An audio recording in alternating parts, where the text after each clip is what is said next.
10 মাস 10 দিন ধরে গর্ভে ধারণ, কষ্টের তীব্রতায় করেছে আমায় লালন।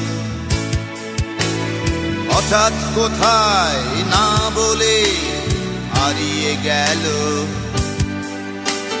জন্মান্তরের বাঁধন কোথা হারালো। সবাই বলে ওই আকাশে লুকিয়ে আছে, খুঁজে দেখো পাবে দূর নক্ষত্র মাঝে। রাতের তারা